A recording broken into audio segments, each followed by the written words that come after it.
Alhamdulillah, wassalatu wassalamu ala Rasulillah wa ala alihi wa man walah. Alhamdulillah, bersyukur kepada Allah Subhanahu Wa Taala pada hari yang berbahagia ini kita dapat bertemu kembali ya dalam program Tadabbur dengan Soalan, dan saya ucapkan terima kasih kepada semua yang hadir dan ada yang juga dalam perjalanan yang sukar untuk hadir disebabkan oleh pelbagai cabaran dan komitmen yang ada. Saya ucapkan selamat bersama dalam program pada hari ini. Dan bagi yang pertama kali, program ini adalah program mingguan sebenarnya. Ya, minggu lepas kita tangguhkan disebabkan oleh ujian pada minggu lepas, ya, pada minggu lepas, dan alhamdulillah saya doakan pada semua terus diberikan kekuatan bersama Al-Quran, istiqamah bersama Al-Quran, dan insya-Allah kita akan teruskan ya, sesi kita pada hari ini untuk halaman yang ke-11. Ya, program ini adalah program mingguan yang kita bincang setengah halaman. Jadi saya jemput nak tanya visual dan juga suara putus-putus ya di Sarawak. Suara putus-putus di Sarawak. Kalau di tempat lain macam mana? Suara okey ke? Okey. Okey, suara jelas. Okey. Mungkin connection di Sarawak itu ya. Jadi setakat ni alhamdulillah. Di lokasi lain section 7 ada feedback ya? Semua okey ya? Okey. Okey, alhamdulillah clear dok daripada Kampung Pandan, daripada mana lagi? Semua yang hadir boleh letakkan lokasi daripada city-city daripada Singapura, ya, daripada Melaka Aminah Ahmad, daripada Miri Jelas, okey, daripada Hairani Budang, Sungai Petani Kak B Sarpiah Johor. Okey, alhamdulillah kalau jelas visual dan juga audio pada hari yang berbahagia ini. Alhamdulillah, kita panjatkan kesyukuran pada Allah Subhanahu Wa Taala dalam pelbagaian perkara ataupun isu-isu yang berlaku sekarang ini. Kita masih lagi perlu manfaatkan peluang nyawa yang diberikan oleh Allah Subhanahu Wa Taala, nafas yang Allah pinjamkan ya, berbaki lagi ini untuk terus bersama. Kalau katakan Anas Al-Habsyi daripada Elite Highway, clear visual dan audio. Okey, daripada Elite Highway ya. Tengah dalam perjalanan nak balik mana tu? Nak balik kampung ke? Nak balik ke rumah ke? Selamat jalan, selamat bermusafir di atas jalan raya, pandu elok-elok ya, daripada Kuantan, daripada Putrajaya, Nur Ziha. Okey, kita doakan semua ya, agar terus berada dalam rahmat Allah Subhanahu Wa Taala, insya-Allah. Baik. Jadi program ini mingguan dan kita Bukit Janggang ke Bukit Jelutong ya. Baik. Jadi kita laksanakan program ini setiap minggu, dan kita berada di minggu terakhir pada tahun 2021. Betul ya? Pasal kalau minggu depan dah tahun baru lah. Tahun lain lah, tahun 2020 ya. Sebagaimana kita bincangkan awal dahulu ya, kita cuba dulu buat sampai kepada hujung tahun ini, dan kemudian kita lihat balik semula apakah perkara yang boleh kita majukan, nak diteruskan ke tidak ke apa sebagainya tu. Nanti tuan-tuan bolehlah bagi feedback ya kepada urus dia, dan juga macam mana kita nak kemaskan lagi program ini. Dalam masa yang sama ialah apa manfaat yang kita peroleh daripada program ini. Setakat ini kita sudah pun mengikuti 11 halaman. Hari ini kita akan ikuti bahagian yang kedua halaman kita. Dan insya-Allah mari sama-sama kita baca daripada ayat 74 hingga 76 ya, insya-Allah. Baik, muka surat yang ke-11, ayat 74 hingga 76. Bagi tuan-tuan yang berada di mana saja, boleh kita jemput share kepada rakan-rakan yang lain, beritahu kepada mereka ya tentang perkara ini. Moga-moga ia memberi manfaat kepada semua yang hadir pada hari ini, insya-Allah. Okey. Ya, saya cuba itu. Okey. Kita baca bersama ya, insya-Allah. A'udzubillahi minasyaitonirrajim. ثم قست قلوبكم من بعد ذلك فهي كالحجارة أو أشد قسوة وإن من الحجارة لما يتفجر منه الأنهار وإن منها لما يشقق فيخرج منه الماء وإن منها لما يهبط من خشية الله وما الله بغافل عما تعملون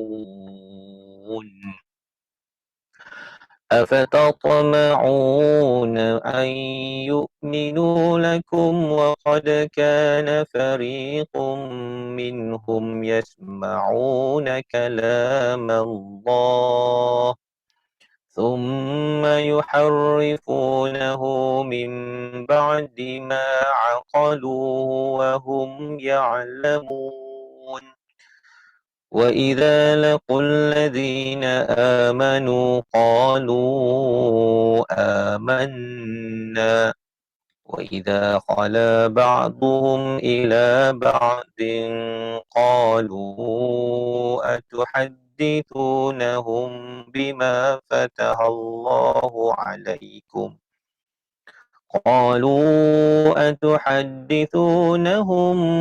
بما فتح الله عليكم ليحاجوكم به عند ربكم أفلا تعقلون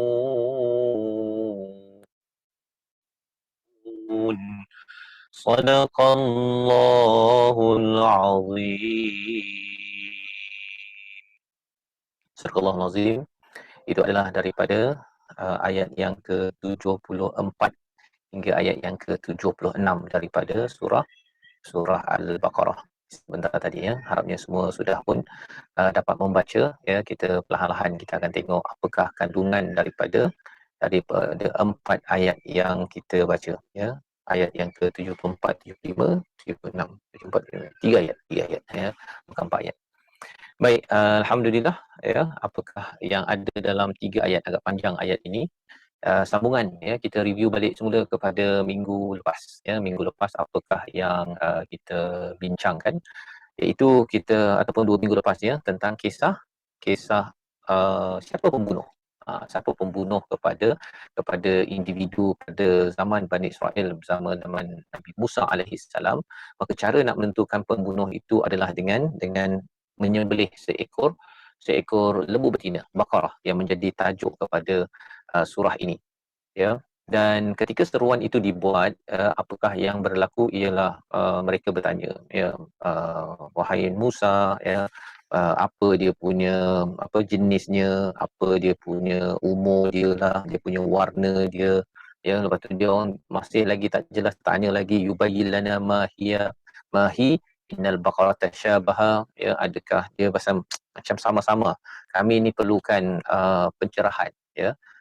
Mereka ni adalah Bani Israel ya. Ini adalah orang-orang yang diseru oleh Nabi Musa alaihi salam. Mereka adalah umat Nabi Musa seperti kita ini adalah umat pada Nabi Muhammad sallallahu alaihi wasallam. Anak muridlah, umat ya, umat.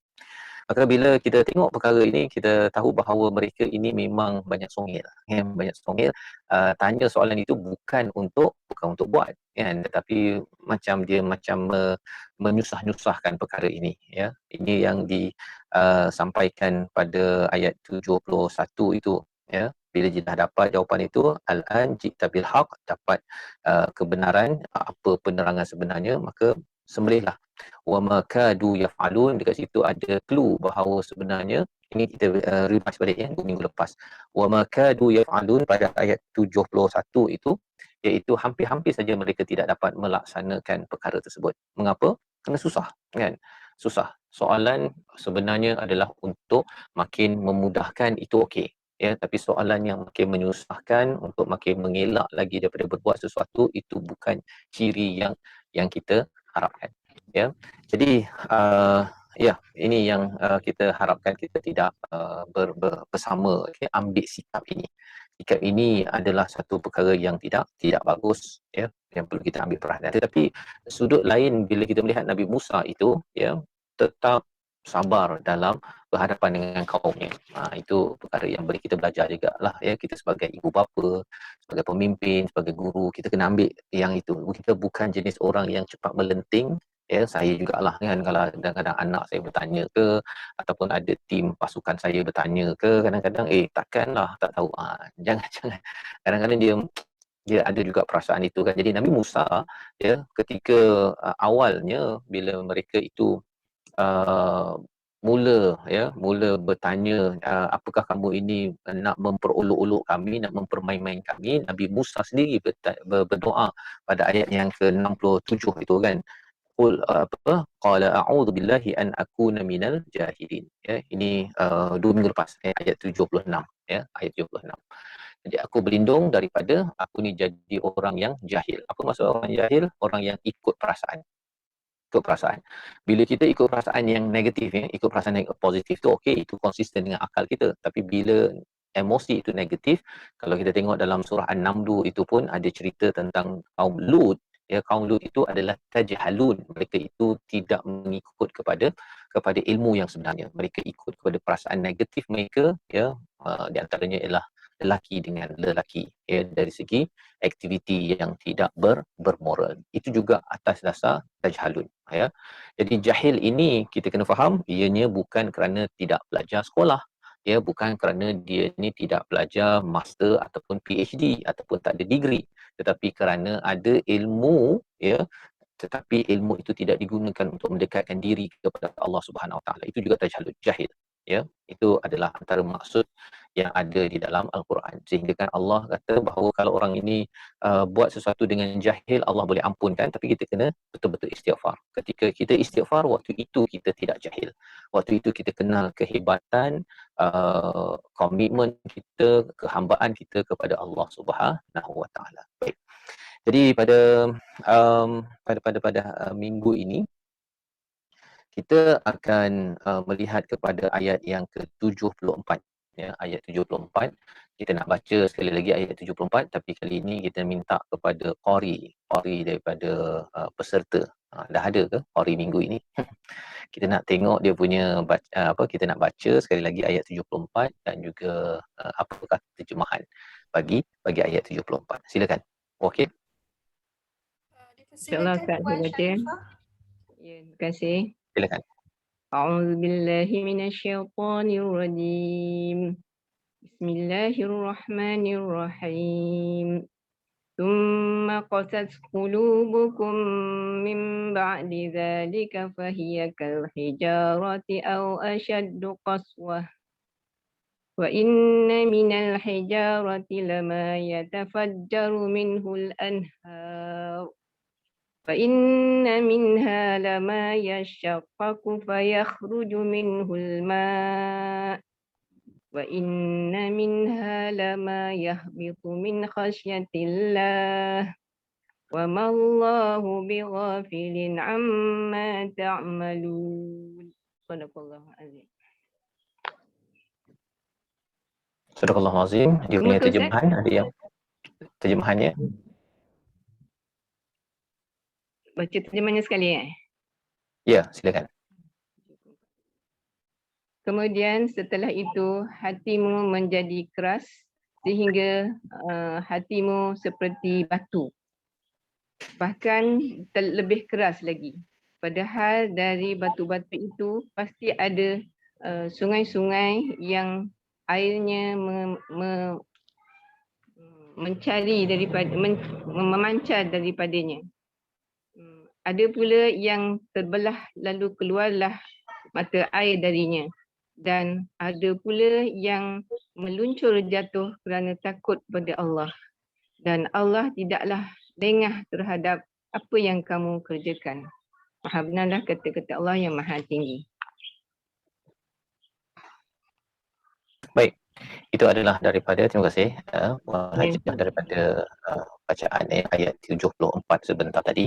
Jadi mari sama-sama kita lihat apakah seperti kisah itu, ya, menceritakan tentang siapa pembunuh tersebut, ya. Allah mewahyukan Kadzalika yuhyillahul mauta, Allah menghidupkan yang mati, wa yuriikum ayatihi la'allakum taqilun, itu pada minggu lepas. Maka itu adalah kebesaran-kebesaran Allah pada ayat 73 ya, itu minggu lepas kita bincangkan.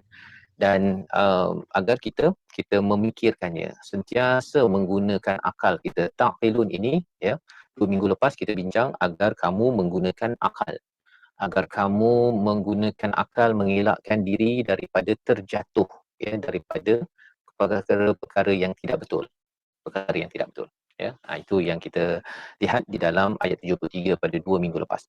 Maka pada hari ini Allah kita pergi kepada summa qasat qulubukum. Summa qasat qulubukum. Kemudian hati kamu ini qasat. Apa maksud qasat? Iaitu menjadi keras. Menjadi keras seperti batu, bahkan lebih keras lagi, padahal di antara batu itu ada yang terpancar dan mengalir air sungai daripadanya. Okey, apa poin ya? Poin daripada ayat ini, Allah menceritakan tentang dalam hidup kita ini Allah membawakan kepada kita ya, pada ayat 73, ayatihi.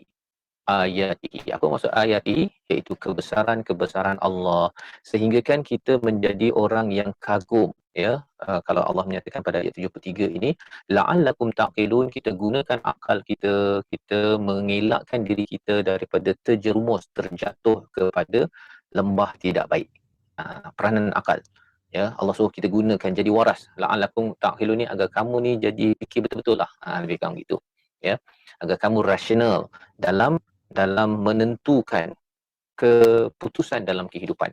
Pasal yang pentingnya apa? Poinnya, dalam peristiwa yang sembelih lembu itu sebenarnya itu usaha di kalangan mereka, tapi sebenarnya Allah nak menunjukkan yuhyillahul mauta. Allah yang berkuasa untuk menghidupkan yang mati. Allah yang berkuasa. Jadi bila Allah berkuasa menghidupkan yang mati, kita akan jadi orang yang rasional dalam hidup. Contohnya apa? Kita tidak akan bimbang pasal rezeki, pasal Allah yang menghidupkan yang mati. Allah nak bagi rezeki lebih mudah. Kan? Daripada zero daripada tak ada apa-apa kita jadi ya. Kita ni tak ada apa-apa dulu dan hidup mudah. Itu satu ya, rezeki tak ada masalah. Apa lagi? Dengan akal itu kita akan fikir, kalau dulu saya tak ada, jadi sekarang ni ada, nanti saya juga bila saya dah meninggal, saya nak dibangkitkan, itu mudah bagi Allah. Dulu daripada kosong. Sekarang ni saya dah ada, cuma kalau dimatikan nak bangkit balik itu tak ada masalah. Itu keimanan pasal hari kiamat. So apa kesan bila kita beriman pada hari kiamat? Kita selalu membuat keputusan, kita fikir apa kesan selepasnya. Kan, kalau saya hari ni saya ambil keputusan untuk saya dengar ceramah, saya belajar tadabbur ini, kita fikir bahawa okey, nanti kesannya nanti saya akan dapat kebaikan, dia ada ganjarannya pada satu hari nanti. Kalau sekarang tak dapat, satu hari nanti akan dapat kan. Tak semestinya tunggu sampai hari akhirat lah. Kalau kita tunggu sejam saja, kita tangguhkan sejam saja, kita dengar betul-betul pun kita dah dapat manfaat insya-Allah. Apatah lagi kalau kita bercakap tentang hari akhirat, bekalan amal kita. Ini cara berfikir yang dibawakan pada ayat 73. Tetapi hati kita ini summa, pada satu masa ataupun selepas beberapa masa. Summa ini dia selepas beberapa masa. Dia ada fa ya, faqasat. Kalau Allah cakap faqasat, mungkin dalam masa yang pendek. Kalau waqasat, pada masa yang sama. Kalau qasat, tanpa perlukan masa. Kan, tanpa perlukan masa. Jadi di sini Allah menggunakan perkataan thumma pada satu masa, mungkinlah bagi setengah orang mungkin 2-3 hari, mungkin sampai 2-3 bulan ya, kerana dia dah lama tidak tadabbur, maka apa jadi pada hatinya? Qasat qulubukum ya, bila sudah lama dia tidak memerhati kepada ayat-ayat Allah, pasal tak baca Quran ataupun dia tidak berfikir kepada ciptaan Allah, bila tengok alam dia tak berfikir, sibuk sangat kerja, sibuk sangat ya, kesannya ayat-ayat Allah itu tidak membekas pada dirinya ya. Bagi tuan-tuan selalu baca Quran okey, tapi kita ada pengalaman kan, bila kita sibuk sangat kerja dahulu, kita tak sempat baca Quran, kita rasa hidup ini pergi ke sana ke sini apa sebagainya, macam tak cukup masa. Ada tak pengalaman semua yang ada dalam hidup? Ada tak pengalaman dulu hidup kita macam tak cukup masa? Ada? Betul, Ada tak siapa-siapa di online, di Skype ada pengalaman, boleh kongsi? Tiap-tiap hari pun Ustaz macam tu. Kalau Tiap-tiap hari, kita lambat-lambat macam solat kan Ustaz. Jadi lagi teruk ni. Lagi teruk.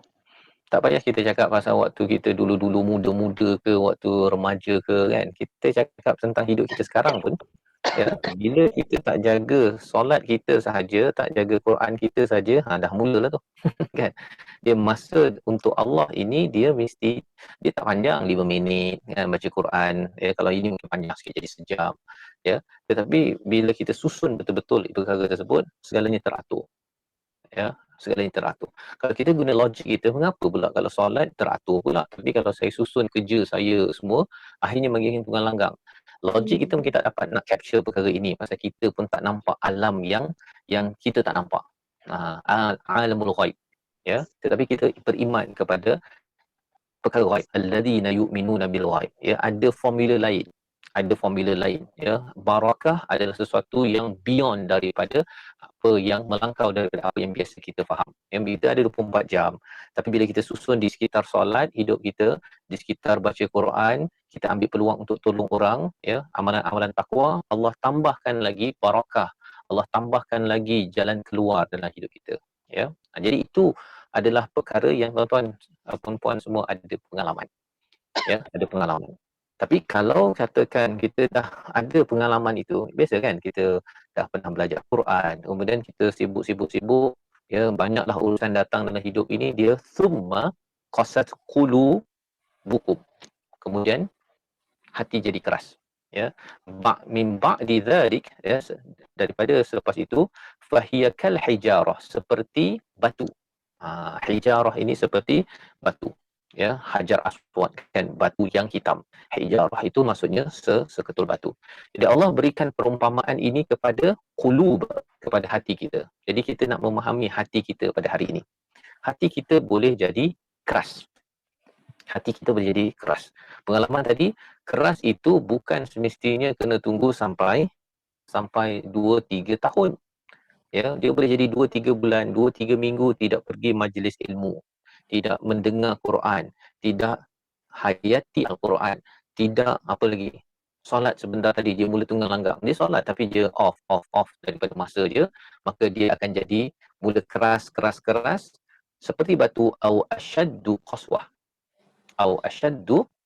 ataupun lebih keras daripada batu.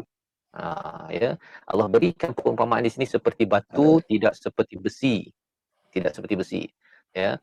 Besi keras juga kan, tapi Allah tak cakap kal hadid, Allah cakap kal hijarah. Kal hijarah. Rasa-rasanya kalau yang di Skype kalau dapat, ataupun di ruang komen pun, mengapa Allah letakkan kal hijarah, bukan kal hadid, tidak seperti besi tapi seperti batu? Apa yang kita boleh cuba analisis? Mungkin ada dekat sini pakar geologi ke, ada yang pakar mineral ke, pengalaman, mengapa batu tidak besi, mengapa batu tidak tulang contohnya kan. Tulang pun keras juga kan. Silakan,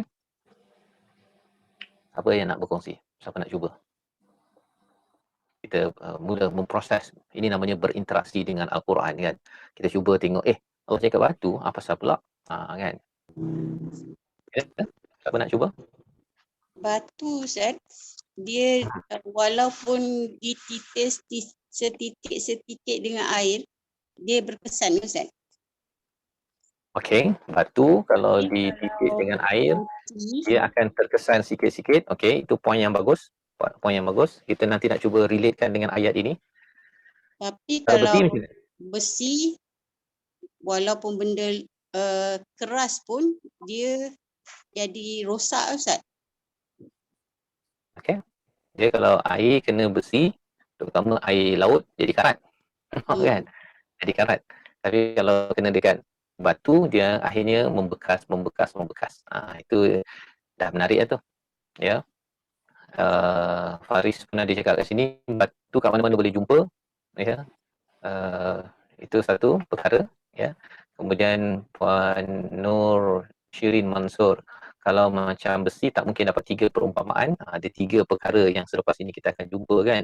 Seperti apa, keluarkan sungai, mata air, ataupun dia khasyatillah, yang takut pada ataupun hancur, ya, hancur khasyatillah. Okey. Alhamdulillah itu daripada Puan Shirin tadi ya. Hadid besi tak seporos batu. Ya. Hadid besi tidaklah seporos. Poros tuan-tuan tahu kan? Poros ni dia ada ruang-ruang kan. Ruang-ruang. Dan menariklah ya, sebenarnya bila cakap tentang hadid ini, kalau kita tengok surah Al-Hadid, hadid bukan daripada bumi ya. Hadid adalah daripada langit. Tapi kalau kita cakap pasal batu, ia adalah daripada bumi, dan bila cakap batu hancur, dia boleh jadi tanah. Dan kita adalah asal daripada tanah. So kat situ kita dah boleh nampak dah kaitannya itu. Okey. Sekeras-keras batu kalau dicurahkan air akan pecah juga. Ini yang dikongsikan sebentar tadi juga. Ya, maksudnya sikit dia akan memberi kesan. Ya, dia akan pecah lah, ataupun dia akan terbentuk sikit dan akhirnya boleh berlekuk. Okey. Hati, ya, Puan Rohana menyatakan hati boleh jadi keras kalau lama tidak tadabbur. Okey, itu alhamdulillah. Tengok di Skype tadi sebentar tadi apa dia punya misal batu, kerana bila air menitik ada kesannya umpama ulat dalam batu pun boleh hidup, besi tak mungkin air dapat menembusi. Okey. Air tak boleh tembus kepada besi. Okey, baik. Batu kita tengok di Facebook pula. Batu terbentuk kerana makin lama makin terhakis, ya. Jadi kesan ada air boleh memberi kesan kepada batu tersebut. Baik, alhamdulillah ya, ini cara kita bagaimana berinteraksi. Kalau kita kaji betul-betul lagi ni memang mantap kan. Kita ambil batu, ambil besi, kita kontrolkan antara dua. Belum lagi batu dengan tulang, ya. Batu dengan benda keras yang lain, ya, dengan emas ke, dengan permata ke, boleh je Allah cakap kan, kal marjan contohnya, boleh ya, tapi Allah pilih ini tepat sekali untuk memberi ruang kepada kita bahawa hati kita ini dia boleh keras menjadi batu. Dan soalan ini kalau kita lihat dalam tafsir, katanya mengapa disamakan batu boleh jadi pengasah kepada besi. Batu boleh jadi pengasah pada besi, ya. Okey, itu pun satu lagi dia punya pelajarannya kan yang boleh kita lihat bersama. Batu boleh jadi asah pada besi. Nadi nak cerita ni besi keras macam mana pun dia perlukan batu. Batu pengasah itu untuk tajamkan pisau ataupun parang kan. Jadi menarik ya, masya-Allah ya, sebenarnya semua tuan-tuan sekalian ada ilmu ini ya, kita kena gunakan saja kemahiran kita yang ada ini untuk kita berinteraksi dengan Quran. Ya, dia akan keluar satu demi satu permata yang ada. Ini kita baru baca tentang summa qasad qulubukum. Baik. Kalau kita tengok dalam As-Sa'di, ulama ya, dia kata kalau kita tanya soalannya mengapa disamakan hati mereka yang keras itu dengan batu, tidak disamakan dengan besi? Ya, kata Imam Sa'di, disifatkan kekerasannya seperti keras batu yang mana ia lebih keras berbanding besi, kerana besi dan biji timah ataupun peluru jika dipecahkan di dalam api ia akan pecah, tidak sama dengan batu-batu. Ini satu lagi sudut kan. Batu masuk dalam api dia tetap terbakar sebagai batu, masuk dalam api. Tapi kalau besi cair kan, cair, ataupun kalau katakan dengan api dia akan terkesan. Jadi beza kan, batu dengan air boleh lekuk, tapi kalau masuk dalam api dia hitam je lah, hitam saja. So Imam Sa'di ambil pula angle kalau dibakar dalam api, tetapi kalau besi dibakar dalam api itu dia boleh cair dan dia akhirnya boleh dileburkan dan akhirnya dijadikan istilahnya barang-barang perkakas. Banyak yang kita boleh belajar daripada sini. Satu apa yang kita boleh belajar? Satunya ialah kalau kita tengok batu ya, kalau dia ada air dia akan memberi kesan dia jadi lekuk tadi. Jadi kita nak bincang yang mana satu, kita kembali balik semula kepada apa yang Allah highlightkan. Kita boleh bincang banyak perkara tapi kita bincang apa yang Allah highlightkan dahulu, kemudian kita tengok macam mana ia bergerak. Baik. Yang pertama kita tengok dahulu kepada istilahnya wa inna minal hijarah, ya, dan daripada batu itu pasti ada sungai-sungai airnya memancar daripadanya. Ini wa inna minal hijarah, daripada batu, lama yatafajjaru minhul anhar, ya, daripada batu itu akan boleh menjadi ruang untuk keluar sungai, ya, sungai. Itu yang pertama.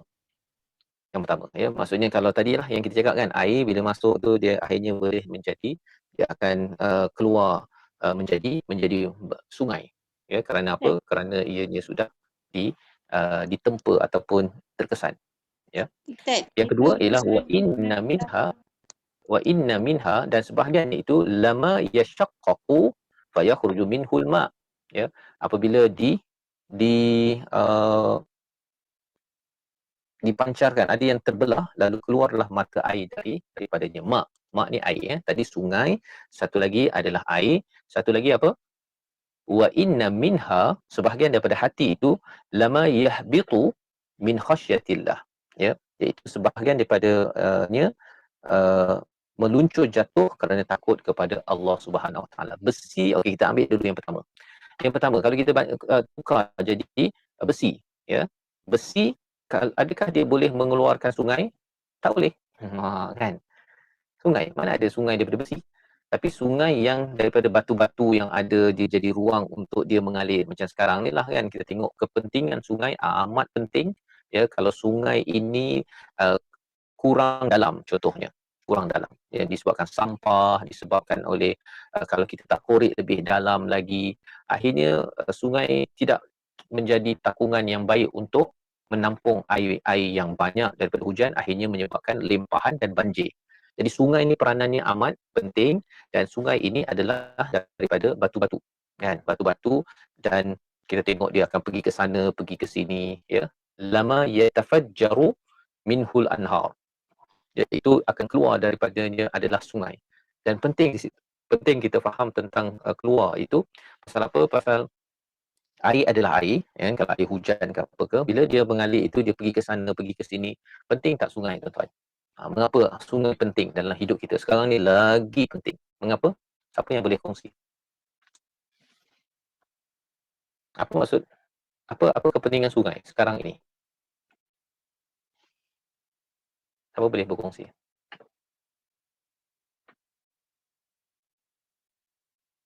Macam tekung air. Apa tu? Dia tekung air. Takungan air satu, kan. Kemudian kalau katakan batu-batu yang ada dekat sungai itu kan, kalau sungai itu lurus sahaja, ya, tak ada batu, bahaya, kan. Sekarang ni sungai adalah bengkang-bengkok, kemudian ada batu di dalamnya itu, jadi akhirnya air yang pergi itu dia akan terhenti dekat batu. Kemudian bila ada corner lagi, ada bengkang-bengkok lagilah dia tak boleh laju, dia akan break sana, break sini. Ini kita bincangkan tadi dalam Quran Time tentang peranan sungai. Ya, di sini siap lagi ada batu dalam sungai tersebut. Ya. Tetapi kalau sungai itu dibuang batunya dan diluruskan sungai, apa jadi? Dibuang batu, diluruskan sungai yang asalnya bengkang-bengkok. Pasal orang nak buat rumah, nak bagi cantik, kan? Apa jadi? cepat lagi. Air laju sangat. Dan bila air laju sangat itu, dia tak ada break, maka kesannya ialah, ya, bila tak ada batu, dia tak ada anchored, ya, tidak ada pegangan, akhirnya boleh sahaja terhakis dan melimpah laju, ya.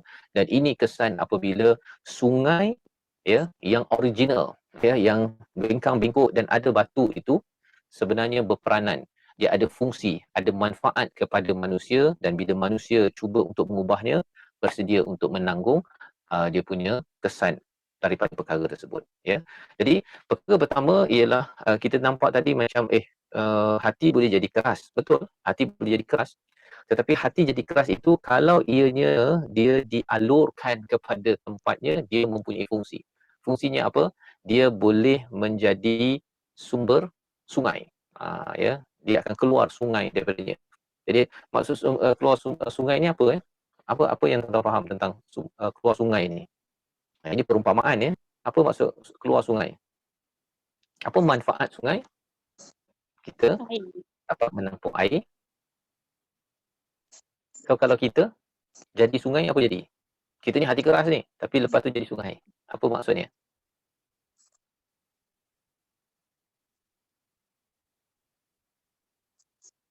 Kita mengalirkan air, ya, yang menyejukkan, kita memberi memberi manfaat kepada orang lain dengan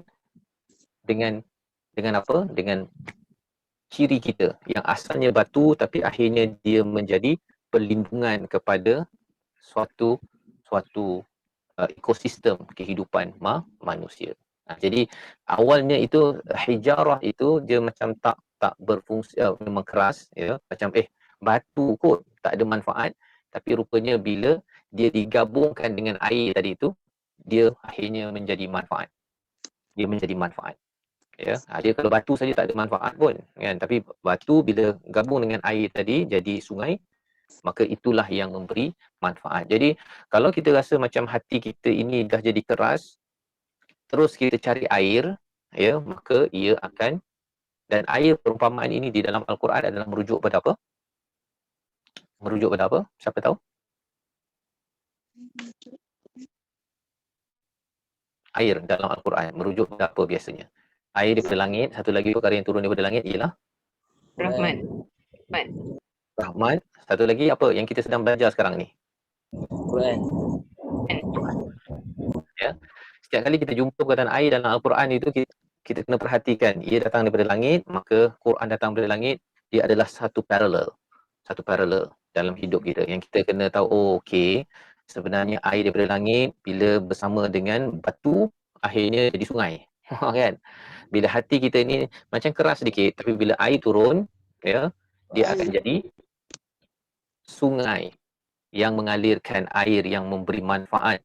Dia tak terlampau laju sangat, ya, dan dia tidaklah terlampau perlahan sangat. Dan dia sentiasa membersihkan, ya. Wahyu itu akan membersihkan dan dia akan memberi manfaatlah. Sungai itu memberi manfaat kerana ianya boleh membawakan sumber air, dia boleh membawa sampah yang tak bagus pergi ke laut, dan macam-macam lagi fungsi sungai yang kita boleh belajar, ya. Baik, itu yang pertama. Yang kedua, wa inna minha, ya, wa inna minha, ada sebahagiannya maksudnya daripada hati ini yang seperti hijarah itu, yashaqqaqu fayakhruju minhul ma, ya. Yashaqqaqu ini maksudnya ialah apabila syaqqa, ya, dia ini terbelah, ya, syaqaq, ya, fayakhruju minhul ma, ya, keluar daripadanya air. Ini satu lagi, dia menjadi sumber mata air macam perigi. Tadi sungai satu, sungai ni mengalir kan, tapi satu lagi adalah macam perigi. Perigi kan kita gali sampai kepada batu, krong, bawah batu itu timbul mata air. Ini lagi mantap kan. Satu adalah dia mengalirkan air, mengalirkan wahyu, mengalirkan manfaat kan gitu. Satu lagi dia daripada bawah tu keluar mata air. Dan air itu dia akan terus macam pergi kan, terus je. Kalau sungai itu dia datang daripada langit kan. Maksudnya langit turunkan air pergi pada gunung terus mengalir ke laut. Itu satu. Ada orang yang dia ni memang conduit. Conduit. Hati dia itu, orang ni itu menjadi saliran. Seperti sungai, dia mengalirkan air daripada nabi, ulama, dia bawakan wahyu, bawakan tafsir yang ada untuk orang-orang generasi akan datang. Seperti sungai, ya, daripada awal itu, ya, daripada atas, daripada langit sampai pada nabi, ya, sampai pada ulama-ulama, sampailah kepada orang pada tahun 2021. Ada orang yang begitu. Ada orang yang dia ini jadi mata air. Ya, dia jadi mata air. Maksud mata air ini maksudnya daripadanya itu air yang mengalir terus, dia sumber ilmu yang berteraskan wahyu, sumber ilmu berteraskan wahyu datang daripadanya. Dia bukan sekadar conduit, dia bukan sekadar dia punya saluran seperti sungai, tapi dia menjadi sumber. Kalau kita tengok ulama-ulama seperti Ibn Hajar Al-Asqalani, ya, Imam Bukhari, imam-imam tu kan, kita tengok sampai zaman sekarang pun kita ada ulama-ulama yang daripada mulut dia, daripada karangan tulisannya itu macam-macam. Ya, kalau Syed Qutb contohnya, Hamka, kalau kita baca bukunya tu, kita rasa macam, ya Allah, tak habis-habis ilmu yang berteraskan wahyu. Ya, ayat tetap sama 6,000 ayat, tetapi kalau kita baca lagi, kita rasa subhanallah. Ini mata air. Ya. Ini yang disampaikan pada ayat yang ataupun bahagian yang kedua. Dan yang ketiga, wa inna minha lama yahbitu min khasyatillah, ya. iaitu ada yang dia hancur ya ataupun terurai disebabkan oleh takut kepada Allah Subhanahu Wa Taala. Hati memang dia kalau tak dijaga betul-betul, tidak lihat pada ayat Allah, dia jadi keras, tetapi lepas tu dia boleh jadi macam batu lah, bila terjatuh tu pom. Besi kalau jatuh dia tak hancur kan. Jadi hati kita ini bila terjatuh itu dia boleh pecah dan dia akan berderai. Kerana apa? Rasa diri ini lemah, rasa diri ini tunduk, rasa diri ini hancur. Kan? Hancur luluh hati bila bila dia takut kepada Allah Subhanahu Wa Taala. Ini hati yang ketiga.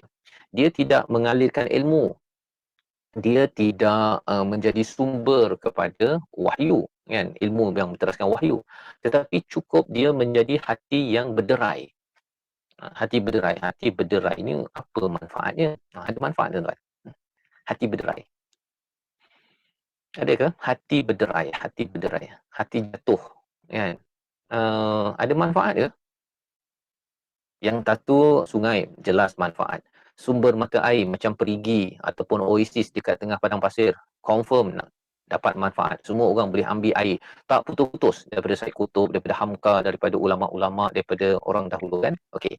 Yang ketiga, hati berderai ni, ada manfaat ke? Hancur luluh Ustaz. Ada manfaat. Tak adalah macam air terjun kalau jatuh ke batu, batu tu makin rosak lagi Ustaz. Jadi ada bila hati tu dia macam batu, dia jatuh berderai kan, ataupun dia pecah lah. Ada manfaat ke tak ada manfaat? Tak ada masalah, merosakkan lagi. Merosakkan. Okey. Yang lain macam mana? Mungkin ada manfaat kot dari segi bila hati tu dah hancur, dia akan kembali kepada meniati penciptanya ke contoh. Okey, bila hati itu sudah hancur, dia tidak lagi Faris ada tulis kat situ, egonya hilang.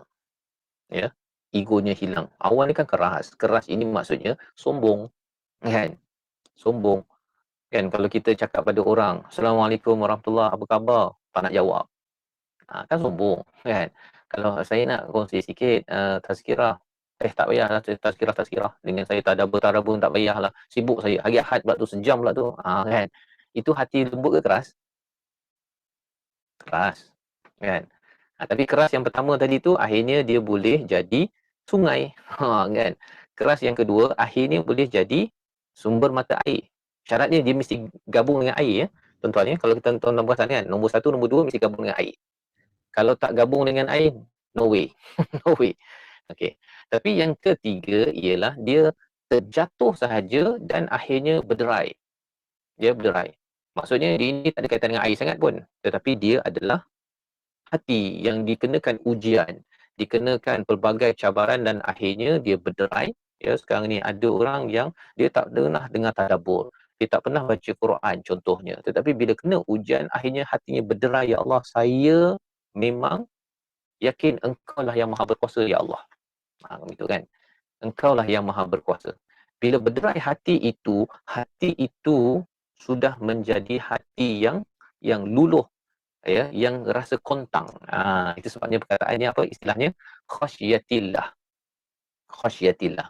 Ya, dia ada kaitan juga dengan khusyuk, ya. Khusyuk, khasyiatillah, khusyuk satu lagi khasyiyah kat sini. Dua-dua tu saling bergabung, tetapi poinnya apa? Dia rasa kontang, rasa luluh, dan hati yang begini kesannya ialah dia dah tak ada ego lah. Dia tidak ada ego. Dan bila hati ini tidak ada ego, dia rasa dirinya kecil di sisi Allah. Maka hati yang begini pun amat diperhatikan oleh Allah Subhanahu Wa Taala. Pasal dia mula bila bercakap, bila dia beribadah adalah ibadahnya itu yang penuh dengan kerendahan hati. Dengan kerendahan hati. Jadi ada hati yang dia membawakan wahyu, ya, seperti sungai. Ada hati yang dia menjadi sumber kepada ilmu yang berteraskan wahyu. Dia bagi, ya, kepada orang lain manfaat dia. Tapi ada hati yang dia ini hanya dia beribadah, dia merendah diri. Ya, tidak ego kepada Allah Subhanahu Wa Taala. Maka ini juga hati yang diangkat, di mana Allah kata wa mallahu bighafilin amma ta'malun. Allah ini tidak lalai kepada apa yang kamu lakukan.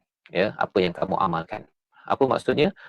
Allah tidak lalai. Nak ceritanya ialah keadaan hati kita ini, ya, sama ada kita ini mengalirkan manfaat seperti sungai, sama ada menjadi seperti perigi, ataupun kita ini dalam kerendahan hati kita, ya, ketundukan hati kita, semua itu amal yang daripada hati kita itu diperhatikan oleh Allah SWT. Allah tahu. Allah tahu. Ya.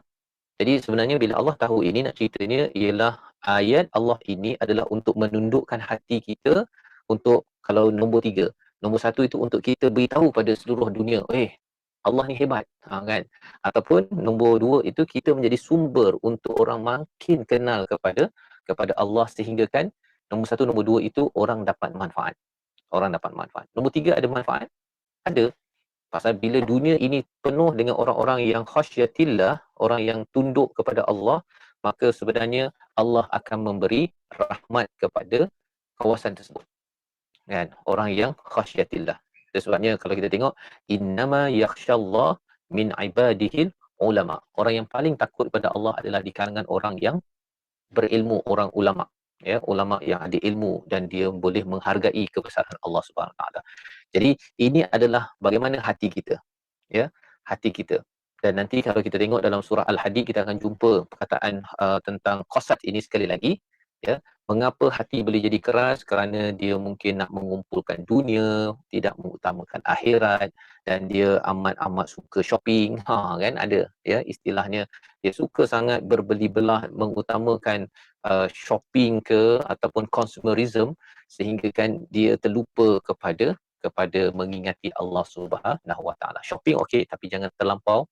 Sikit-sikitnya Shopee, contohnya kan, dia mindsetnya itu adalah shopping, bukannya untuk mengingat kepada Allah Subhanahu Wa Taala. Ada checklist, ya, kita akan cuba insya-Allah pada surah Al-Hadid, ya, walaupun jauh lagi lah surah yang ke-57. Baik, jadi apakah manfaat daripada ayat 74 ini, ya? Apakah manfaat, apakah tadakur pelajaran yang kita boleh ambil daripada sini? Apa yang boleh berkongsi? Allah beritahu tentang 3 kumpulan hati ini. Ya ke Ustaz? Ya. Kata hati kita ni boleh jadi manfaat, dan kalau tak mengalir sungai pun at least kita tunduklah, maksudnya kita pecahkan hati kita ni supaya kita lagi menjadi hamba. Baik, itu adalah satu pelajaran penting, ya. Kalau kita ini tak jadilah seperti sungai dan juga perigi, jadilah orang yang merendah diri. Kan begitu. Itu satu perkara yang penting. Allah sedang memproses hati kita ini, ya, bagaimana berinteraksi dengan ayat-ayat Allah. Ayat-ayat Allah ini maksudnya bukan sekadar ayat Quran, ya. Ayat-ayat fil kaun ini pada kejadian-kejadian banjir, COVID-19, ya, kita jadi orang yang mencerahkan wahyu, ya, sampaikan. Ada ustaz yang sampaikan, kita sampaikan lagi. Ulama sampaikan pelajarannya, ayat Allah, kebesaran Allah, kita sampaikan. Itu sungai. Nombor 2, kita sendiri yang berfikir dan akhirnya Allah ilhamkan kepada kita berdasarkan pada wahyu itu sumber mata air. Macam Syed Kutub, macam Hamka, ini level ulama-ulama ustaz contohnya, kan. Itu nombor 2. Tapi yang ketiganya, paling kurang kita lah jenis orang yang merendah diri bila melihat ayat Allah. Itu nombor 1 pelajaran, okey, yang boleh kita amalkan agar kita dapat menganalisis, ataupun istilahnya apa, kalau pergi klinik tu, kita di-scan, kita ni hati grade A, grade B ataupun grade C, contohnya lah, kan. Okey, baik, silakan. Apa lagi pelajaran tindakan kita bila kita dah faham ayat yang ke-73, 74 sebentar tadi?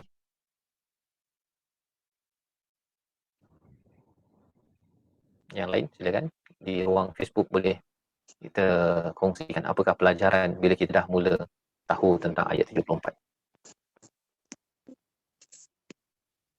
Okey, Puan Syirin menyatakan ini adalah diagnosis hati, ya. Diagnosis hati. Jadi kita diagnose hati kita ni, adakah setiap hari itu sama ada level 1, level 2, level 3. Jangan sampai tak nak jadi level kosong. Level kosong itu adalah kal hijarah, batu sampai ke hujung. Kalau batu sampai ke hujung, apa yang Allah nyatakan dalam surah At-Tahrim? Ya ayyuhalladzina amanu qu anfusakum wa ahlikum nara. Ya, sambungan ayat itu ialah apa? Bakaran dalam api neraka itu adalah nas, manusia, wal hijarah, dan batu. Mengapa manusia dan batu? Pasal manusia ini ada yang hati macam batu. Kan? Hati macam batu, dia tak ambil peringatan daripada Al-Quran. Dia sepatutnya bila batu pun, kalau dia gabung dengan air itu jadi sungai ataupun jadi mata air tadi tu. Kan? Tetapi bila dia tidak gabung dengan air, dia tidak ambil Al-Quran dan dia sendiri tidak hancurkan dengan segala fenomena yang berlaku, Allah bagi ujian dia tak makin hancur. Maka orang ini memang level sama dengan batu. Terus Allah kata dalam surah At-Tahrim ayat 6, duduk sekali. Duduk sekali. Tak nak begitu ya. Baik. Alhamdulillah. Apa lagi? Kita tengok Muhammad Imran. Kalau kita tidak menjadi sungai ataupun pergi, sekurangnya kita merendah diri. Okey, alhamdulillah. Okey, siram air kepada hati setiap hari. Okey, saya highlightkan Aziz Wagiman sebentar tadi.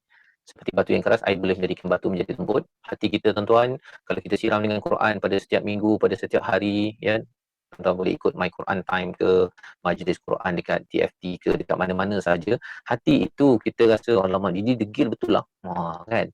Degil betul lah. Kita tanya, dia macam Omar tak? Degil melampaunya. Kan? Kalau dia macam Omar pun, bila diletakkan surah Taha, that's it. That's it. Habis. Kan? Pasal itu peranan wahyu. Peranan wahyu. Okey, kita tengok Ita. Apa yang dipelajari, hati ini boleh dilentur sekiranya kita bersungguh-sungguh untuk berubah ke arah kebaikan. Okey, betul. Ya, berubah-ubah ke arah bersungguh-sungguh. Syaratnya bersungguh-sungguh itu perlu kembali kepada Allah. Satu, wahyu. Satu lagi, melihat, memikirkan kehebatan Allah dalam ujian dalam kehidupan kita seharian. Ada dua tadi.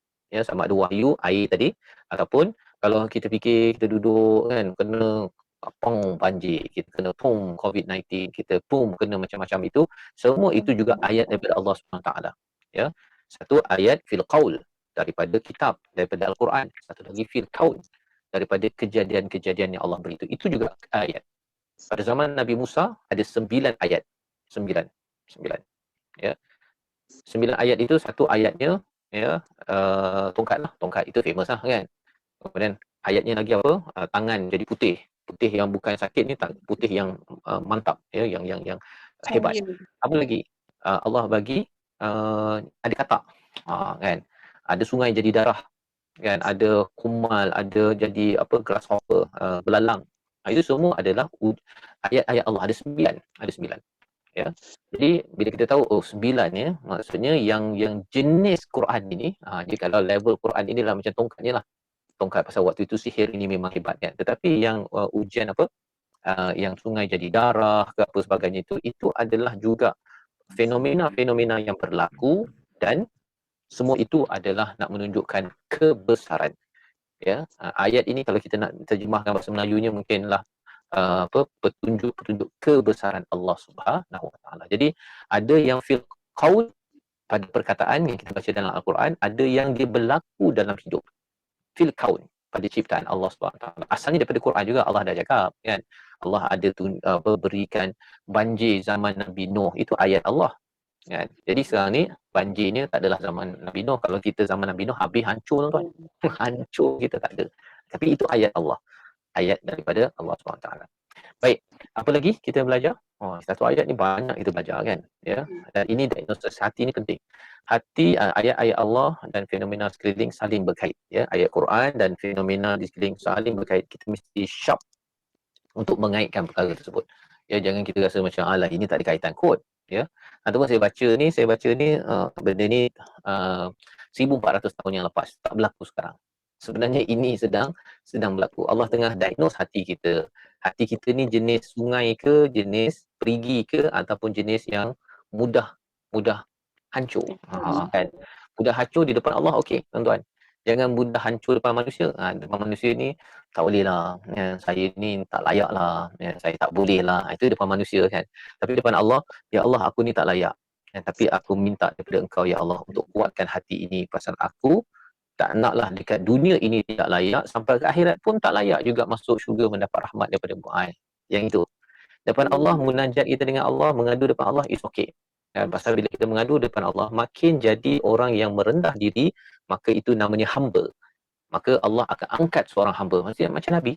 Ya, macam Nabi selalu cakap tentang kalau malam itu beribadah.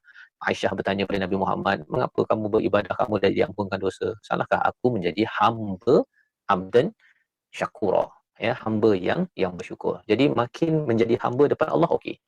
Tapi jangan kita depan manusia, saya ni tak boleh, saya ni tak boleh, tak layak, kan. Tak apalah, kerja-kerja baik ni semua bagi orang lain lah. Saya duduk di kat rumah. Yang itu tidak sesuai. Dia makin menjadi hamba di depan Allah, di depan manusia, bukan bongkak, tetapi kita cuba untuk berbuat amal kebaikan untuk menjadi seorang hamba. Baik. Alhamdulillah, kita sudah melihat sedikit sebahagian daripada ibrah daripada ataupun tadabbur ayat 74. Kita pergi pada ayat 75.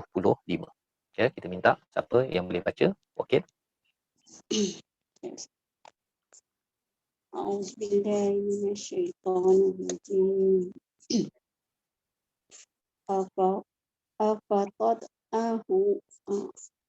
أفتطمعون أن يؤمنوا لكم وقد كان فريق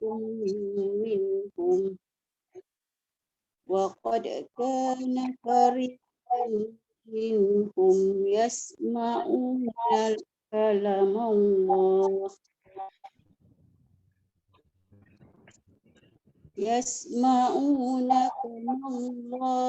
ثم يحرفونه من بعد ما عقلوه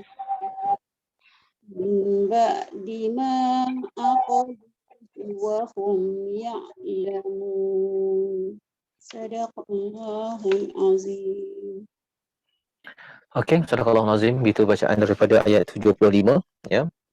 Afatatma'un, ya, apakah kamu tamak, ya. Tamak ni maksudnya nak sangat, ya. An yu'minu lakum, mereka itu beriman. Siapa? Orang-orang Yahudi yang berada di Madinah itu sendiri. Surah Baqarah kita kena faham tuan-tuan, ni surah yang turun selepas Nabi berhijrah ke Madinah. Jadi Allah menyatakan, apakah kamu tamak sangat, ya, ataupun nak sangatlah, ya, bukan tamak negatif, ya, tamak yang positif kat sini. Nak sangat an yu'minu lakum, beriman kepada kamu semua. Wa qad kana fariqum minhum, padahal sebahagian daripada mereka itu yasma'una kalam Allah, sudah pun mendengar, ya, kepada perkataan ataupun wahyu daripada Allah SWT. Tetapi thumma, ya, thumma, kita tengok sini, yuharrifunah itu maksudnya dia mengubah apa, ya. Aurat itu dia ubah-ubah, dia boleh pandam-pandam, dia boleh tutup-tutup, kan. Dia zaman sekarang ni dia boleh cancel out, kan, ataupun kalau dia boleh print, zaman itu mungkin tak print lah, kan, tapi bila dia tulis itu dia boleh buang sebahagian perkataan, ya, sebahagian daripada ayat. Itu yang berlaku oleh mereka yang dengar kalam Allah di kalangan orang-orang Yahudi. Okey. Jadi apa Allah cakap? Summa yuharrifuna, ya, summa yuharrifuna, dia mengubah selepas dia ma'aqalu, ya, iaitu apa? Iaitu apabila mereka ini telah pun memahaminya. Dia dah guna akal dia dah tahu dah. Kan kita dah bincang sebelum ni, akal ini kita gunakan untuk mengelakkan daripada masalah. Mereka dah tahu dah guna akal mereka. Mereka ni bijak, ya. Tetapi, ya, mereka ubah, mereka sudah berfikir dengannya, wahum ya'lamun, dan tahu. Bukan sekadar mereka dah berfikir, tapi mereka dah tahu dah kebenaran bahawa Nabi Muhammad akan muncul, namanya Ahmad, ya. Kebenaran akan datang, ada kitab akhir zaman akan keluar. Diorang dah tahu dah semua. Tetapi mereka ubah disebabkan apa? Disebabkan mereka ini ada personal agenda, personal interest. Ya. Mereka mudah cakapnya dia sudah mementingkan diri sendiri, mementingkan geng mereka Yahudi. Pasal wahyu akan turun, dan turun itu kepada Nabi Muhammad, bukan daripada Bani Israel. Ya, walaupun susu galurnya ada kaitan dengan Nabi Ismail. Nabi Ismail itu anak Nabi Ibrahim, daripada sumber yang sama. Ibrahim juga Yahudi daripada Ishak, kan, dua anak Nabi Ibrahim, Ishak, Yaqub itu, kan. Jadi mereka tak dapat terima perkara tersebut. Bila dia bercakap tentang geng mereka itu tidak dilantik menjadi rasul akhir sekali. Jadi mereka tak dapatlah pride tersebut, kan. Alamak, bukan geng kita lah yang terpilih, macam mana kita, dia begitu. Jadi ayat ini bercerita tentang apa? Allah menemplak ataupun bukan menemplak, maksudnya jangan kamu harapkan pada golongan mereka yang ada dapat kebenaran, ya, terutama di kalangan orang-orang ustaz lah di kalangan orang Yahudi ini, mereka dah tahu dah tetapi mereka ubah. Nah, ceritanya apa? Salah satu daripada soalan daripada perkara ini dikomentar oleh kita tengok dulu soalannya yang ini. Mana antara yang lebih dekat dengan hidayah? Seorang yang jahil ataupun seorang yang berilmu tetapi menentang? Ya. Imam Qurtubi menyatakan apa? Ya. Kemudian mereka mengubah dan memutarkan maksudnya sesudah mereka memahaminya, iaitu mereka mengetahuinya. Ini adalah teguran untuk mereka, iaitu golongan Yahudi yang terdahulu yang telah melakukan perkara buruk dan hina. Bagaimana kalian mendengar kata-kata mereka? Kata ini menunjukkan sesungguhnya seorang yang mengetahui kebenaran tetapi menentang sejauhnya dari yang sepatutnya, kerana ia adalah perjanjian yang tidak boleh dihalang dengan sikap penentangannya. Jadi ini menjelaskan kepada kita daripada ayat ini, ya, bahawa orang yang dah tahu kebenaran, ya, dah belajar Quran, dah tahu kebenaran, kalau dia menentang kerana personal agenda, ini lebih teruk daripada orang jahil. Orang jahil yang dia tak belajar, dia tak tahu ataupun dia terikut emosi yang negatif, yang dia tak tahu apa Quran cakap. Tapi bila Quran cakap, begini, alamak, saya tak tahulah Ustaz. Saya bertaubat Ustaz, saya beristighfar. Ini lebih mudah untuk dapat hidayah berbanding dengan orang dah belajar sekolah agama. Dah belajar sekolah agama, dah tahu dah ayat, dah hafal dah, waktu tamrin, waktu mukhayyam dah hafal semua dah, tetapi dia adalah orang yang menentang kebenaran, dia terlibat dengan rasuah dan dalam masa yang sama dia juga ada ayat-ayat yang justify. Ini bukan rasuah, ini adalah hadiah. Kan? Dia tahu dah bahawa hadiah itu menyebabkan dia tidak buat apa yang patut dia buat. Kan? Dia jadi pegawai kerajaan ke, dia jadi pegawai ada kuasa, ya, tapi dia tak buat. Pasal apa? Orang bagi hadiah dan dia kata ini hadiah, ini bukan rasuah. Dia cuba yuharifun, ya, yuharifuna. Dia cuba untuk tahrif, ya, daripada apa yang dia dah tahu. Orang yang dah tahu tapi tak buat, ya, dan dia cuba, dia bukan sekadar buat. Kalau buat itu dah tahu, itu nama jahil. Tapi kalau dia tahu dan kemudian dia ubah, ya, dia ubah, maka itu dinamakan tahrif. Dan orang ini lagi bahaya. Lagi bahaya. Pasal apa? Pasal dia menentang kepada apa yang dia tahu. Ya, dia menentang kepada apa yang dia tahu dan dia cakap pada orang ramai pun, ini bukan hadiah. Ini bukan rasuah. Kan? Ini tak salah ni. Okey ni kan, kalau nak tarah tanah ni, nak buat balak ke apa ke, okey, ini kan sumber negeri. Kan bahaya kan? Pemimpin kalau cakap begitu. Kalau ayah ke mak ke, kan, tak apa, solat lambat sikit pun, yang penting solat. Okey tak kita cakap begitu, tuan-tuan? Boleh tak? Kita tahu dah, solat kena awal waktu, kemudian dia cakap pada anak dia, tak apa, solat lambat sikit pun tak apa, pukul 4 Zuhur tak apa, yang penting solat. Okey tak nasihat begitu? Tak okey. Tak okey. Memang ayah tu, mak dia, memang dia solat pukul 4. Kan?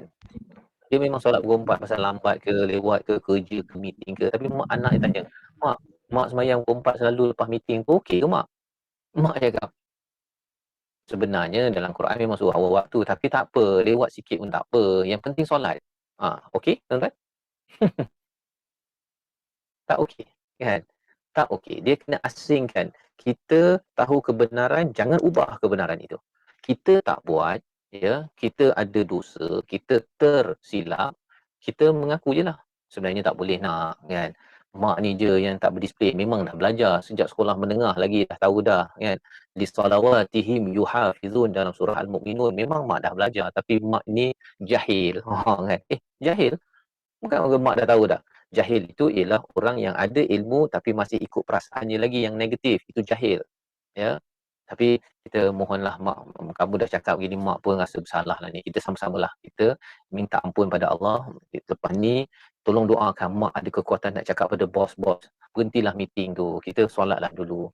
Kadang-kadang mak segan nak cakap pada bos. Yelah, mak kan staff biasa. Bukannya CEO ke ataupun orang atas. Mak kadang-kadang terikut sekali. Tapi mak tetap juga tahu bahawa ini salah. Yang itu okey. Yang itu okey. Jangan sampai kata tak apa. Yang penting solat. Daripada tak solat, kan dia dah ada justification kat situ.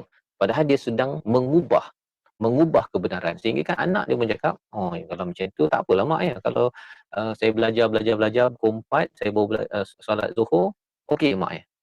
Pasal mak sibuk meeting, saya sibuk belajar. Dua-dua buat baik mak. Kita tolong orang kan untuk belajar ilmu.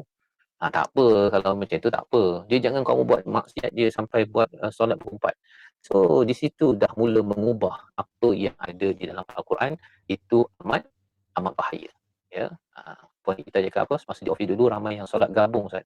Zuhur sekali asar sebab saya nak tinggal kerja. Oh, jamak jamak. Si ada lagi yang cakap jamak ni kan, kita ni dalam musafir kan. Si ada ayat lagi tu. Kita ini seperti musafir safirun abirun. Dia cakap pula hadis Nabi. Kita ni musafir di atas dunia ini menuju akhirat. Dan ini ada digunakan oleh sebahagian puak-puak yang membawa ajaran sesat. Iaitu dia kata kita ni musafir ke akhirat. Dia bawa hadis Nabi. Jadi kalau kita musafir boleh jamak. Mudah dia kata begitu. Dan orang yang tak yang dengar dia pun, ya ke? Saya pun nak jamak sekali lah. Tak boleh diubah apa yang benar. Itu dulu tuan-tuan ya. Kalau kita jelas yang itu, kita ni kurang ke, tak beramal lagi ke, berdosa, tersilap ke, yang itu kita mengaku. Terbuat lagi kita mengaku, itu digelar jahil. Tetapi kalau orang yang dah tahu dan dia ubah, orang ini akan jauh daripada hidayah Allah SWT. Pasal orang Yahudi ni, Bani Israel adalah mereka yang ada kebenaran. Ada kebenaran. Tetapi mereka ubah. Pasal personal agenda. Kalau tak ubah nanti tak dapat makan rasuah. Kan? Kalau tak ubah nanti tak dapat komisen. Tak dapat naik pangkat. Yang itu tidak dibenarkan. Yang kita doakan agar diri kita, keluarga kita dapat jaga perkara ini. Ya, don't justify benda yang salah, don't justify, jangan justify ataupun kita cuba rationalkan benda yang kita tahu bahawa sebenarnya tak betul. Ya. Baik. Jadi alhamdulillah ya, kita sudah melihat kepada ayat yang ke-75. Keywordnya kalau kita nak ambil wahum ya'lamun, mereka dah tahu. Ya. Jadi ada orang yang dia tak tahu. Ya, dia tak tahu, maka kita namakan dia jahil. Maka kita beritahu, dia sedar dan dia baiki, itu okey. Ya.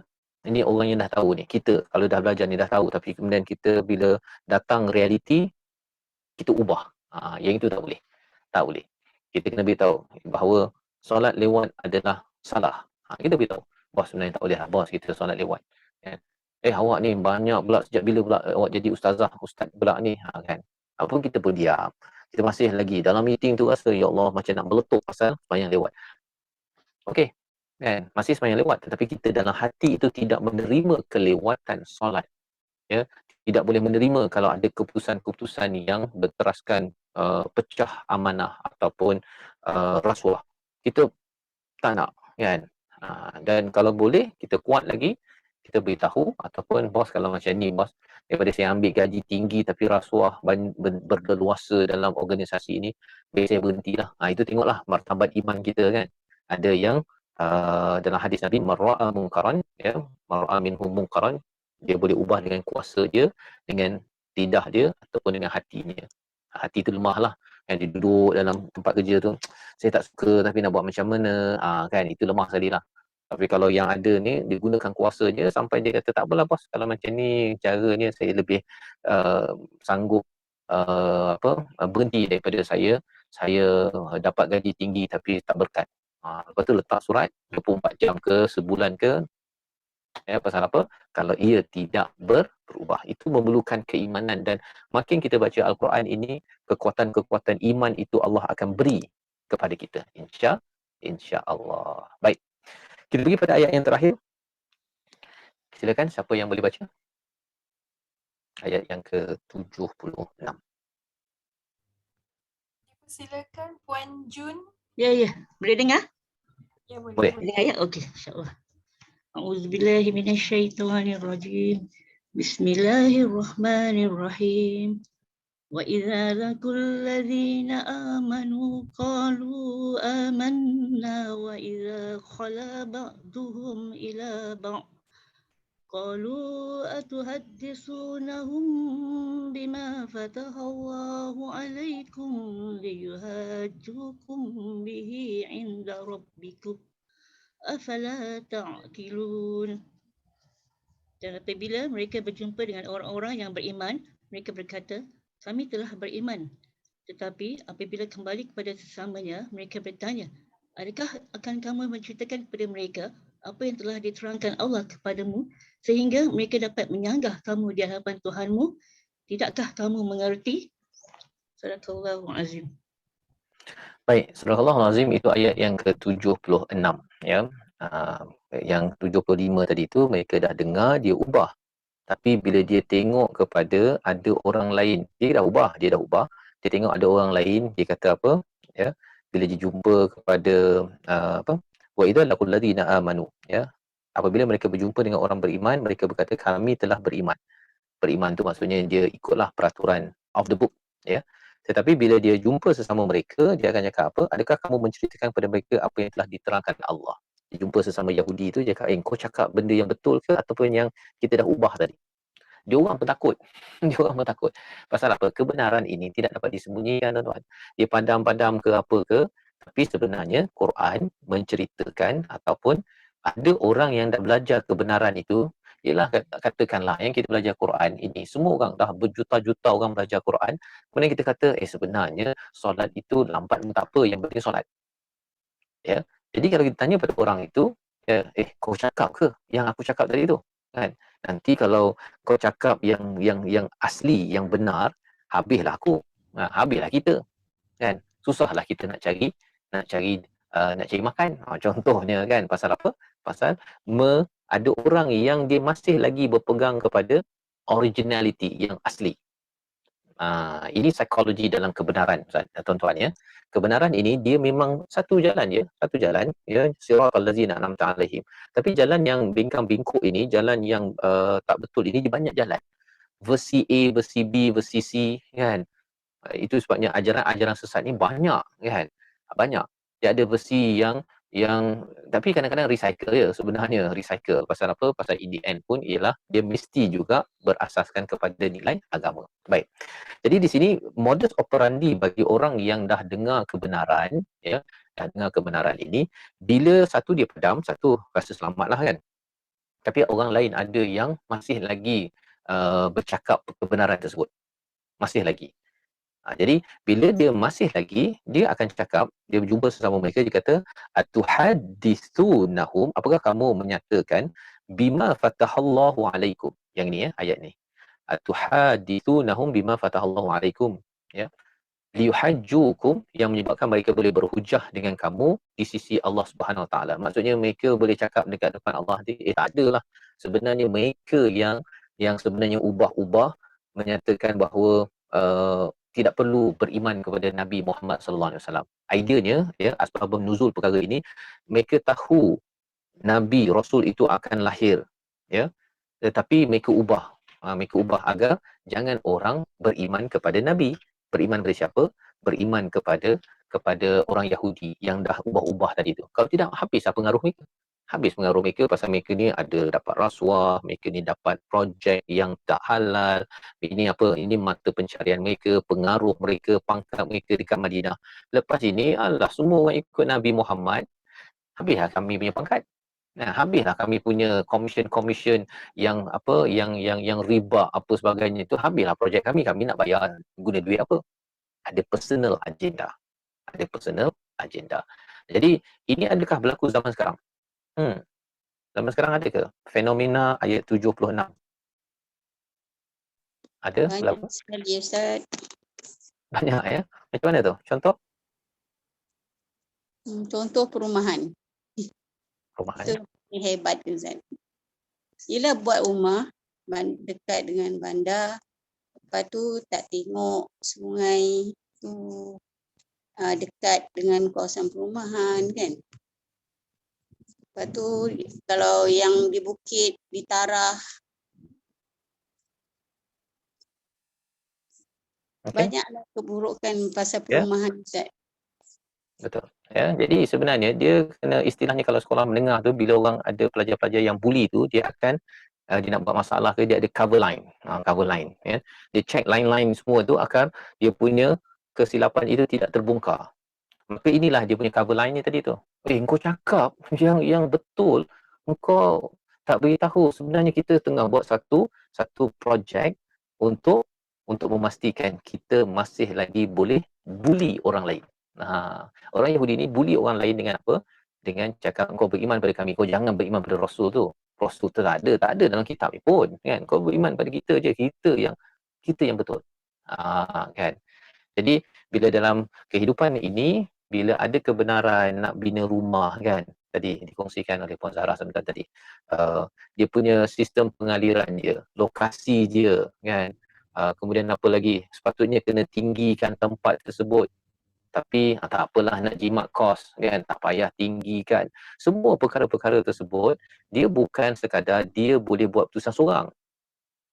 Dia kena masuk dalam meeting, kemudian kat sana kena okey, kamu masuk dalam meeting, kamu kena setuju ya, kita nak luluskan projek ini. Kalau kamu cuba untuk lawan, cold storage, kamu akan dikeluarkan.